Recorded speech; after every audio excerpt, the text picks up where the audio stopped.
Dear students, today we are going to discuss the last and remaining part of the civics lesson, electoral politics. Here you would study what makes elections in India democratic. कि हिंदुस्तान में जो elections हैं वो democratic हैं तो क्यों हैं और एक डेमोक्रेटिक इलेक्शन के लिए क्या क्या होना चाहिए. फर्स्ट, आपने देखा होगा वी गेट टू रीड, हमें पता चलता है कि चुनाव में बहुत सारी अनफेयर प्रैक्टिस यूज होती हैं.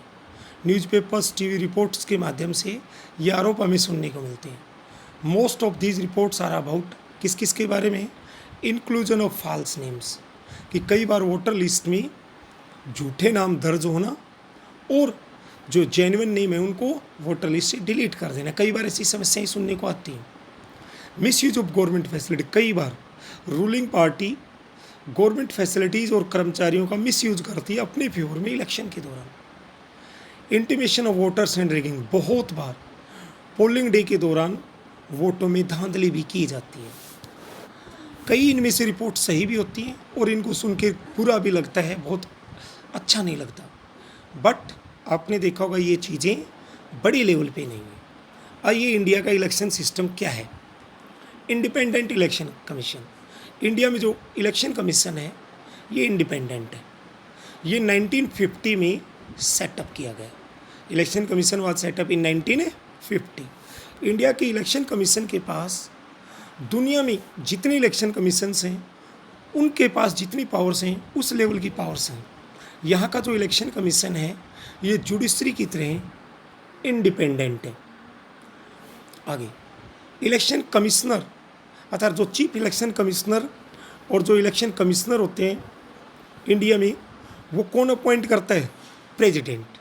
बट एक बार chief election commissioner of India appoint हो जाता है वो प्रेसिडेंट के प्रति आंसरेबल नहीं है, गवर्नमेंट के प्रति आंसरेबल नहीं है.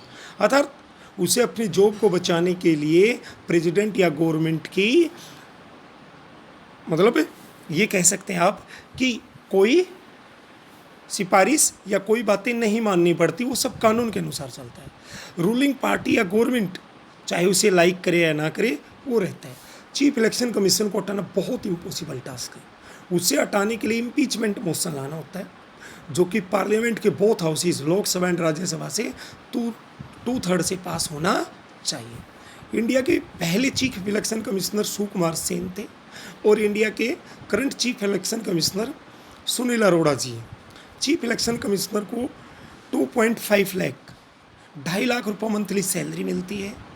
चीफ इलेक्शन कमिश्नर अपनी पोस्ट पे 6 ईयर्स और 65 ईयर्स ऑफ एज जो पहले पूरा होगा उस समय तक अपनी पोस्ट पे रहता है. इलेक्शन कमिश्नर के पास बड़ी पावर्स हैं. इलेक्शन कमीशन ऑफ इंडिया के पास वो इलेक्शन से संबंधित हर प्रकार के जो एस्पेक्ट्स होते हैं, conduct of election, control of elections, announcement of elections, declaration of election results देखता है. It implement the code of conduct, ये मॉडल कोड ऑफ कंडक्ट जो आपने पहले पढ़ा उसको इम्प्लीमेंट करता है और जो पार्टी और कैंडिडेट वोलेट करता है उनको पनिश करता है. During the election period election commissioner can order the government to follow some guidelines, कि कुछ गाइडलाइंस इश्यू कर सकता है जो फॉलो करे, जो प्रिवेंट करने से करेगी, रोकेगी किससे, use and misuse of government powers, ताकि अधिकारियों को इधर उधर मैनेज ना कर सकें. जब इलेक्शन ड्यूटी होती है तो सभी कर्मचारी इलेक्शन कमीशन के अंडर में काम करते हैं. इस प्रकार आपने देखा होगा इंडिया का इलेक्शन कमीशन बड़ा ही स्ट्रॉन्ग है. Second, popular struggle, popular participation, किसी कंट्री में टोटल वोट्स में से कितने लोग वोट डालते हैं ये वोटर टर्नआउट कहलाता है. सपोज अपने विलेज में आपके वार्ड में 100 वोटर्स हैं, 67 वोटर्स अपने राइट टू वोट को यूज़ करते हैं तो आप कहोगे 67% is the voter turn out. और ये अदर कंट्रीज़ की बजाय जैसे यूके है या अदर कंट्रीज़ हैं उसकी बजाय हमारा ये बढ़िया है और ये समय के साथ बढ़ रहा है.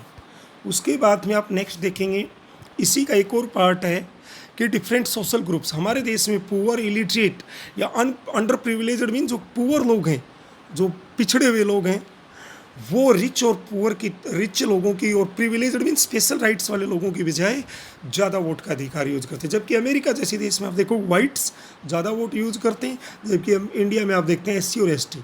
यदि इंडिया की इलेक्शन डेमोक्रेटिक न हो, कोई फियर हो तो ये लोग वोट डालने आसानी से नहीं जाएँ. इसी प्रकार इंडिया में जब हम वोटर से पूछते हैं कि उनके वोट की वैल्यू है या नहीं, तो 67% लोग कहते हैं हाँ उनके वोटर से डिफरेंस क्रिएट होता है और ये एक बड़ा डाटा है। उसके बाद में इंडिया में कितने परसेंट लोग जो वोटर्स हैं और किसी पर्टिकुलर पार्टी की एक्टिविटी से जुड़े हुए हैं, तो एज पर 2004 ये 32% है, जो समय के साथ बढ़ रहा है।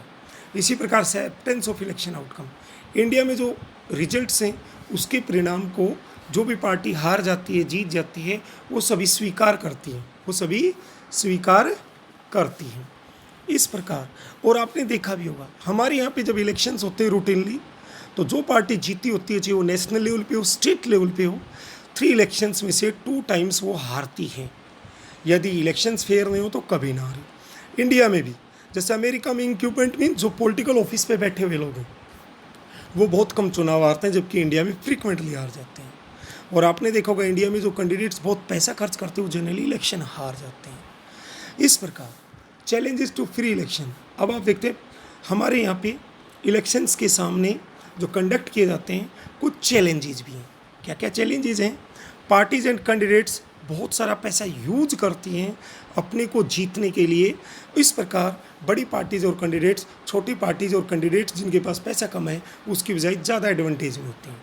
इन some parts of country, world देश के कुछ हिस्सों में कैंडिडेट्स जिनका क्रिमिनल कनेक्शन है वो दूसरे लोग जो पार्टी से और कहीं से टिकट मिलता है तो टिकट में वो आगे निकल जाते लेने में। इसी प्रकार सम फैमिलीज, कुछ फैमिलीज पॉलिटिकल पार्टीज में बड़ी डोमिनेटिंग है और जब टिकट्स डिस्ट्रीब्यूट होते हैं तो उनके रिलेटिव्स को मिलते हैं। Very often elections offer little choice to ordinary citizen, कई बार ऑर्डिनरी सिटीजन्स के पास कोई चॉइस नहीं बचती है। Smaller parties and independent candidates, और छोटी पार्टीज और जो इंडिपेंडेंट कैंडिडेट्स हैं उनको बड़ी पार्टीज की बजाय बड़ा ही क्या होता है, लॉस होता है।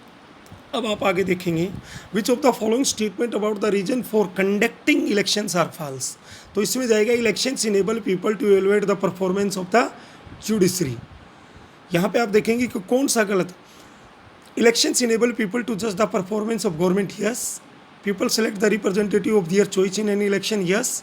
Elections enable people to evaluate the performance of the judiciary, ये रॉन्ग है, जुडिशरी नहीं, ये नेताओं का परफॉर्मेंस होता है, ये स्टेटमेंट रॉन्ग है। Which of these is a good reason to say that Indian elections are democratic? तो देखो India as a large number of voters in the world, ये स्टेटमेंट गलत है, चाहे वोटर्स कम हो या ज़्यादा। Next, it is necessary to keep voters list up to date because, fourth option, because some people may have moved away from the area where they voted last, इसलिए update होना जरूरी। Some constituency are reserve for SC and ST so that there is a fair representation of all sections of our society. Everyone has and only one vote so that everyone has equal opportunity to elect their representative. Party in power is not allowed to use government vehicles because all candidates must have a fair chance of competing in elections. Okay dear students, next day we would start chapter of geography.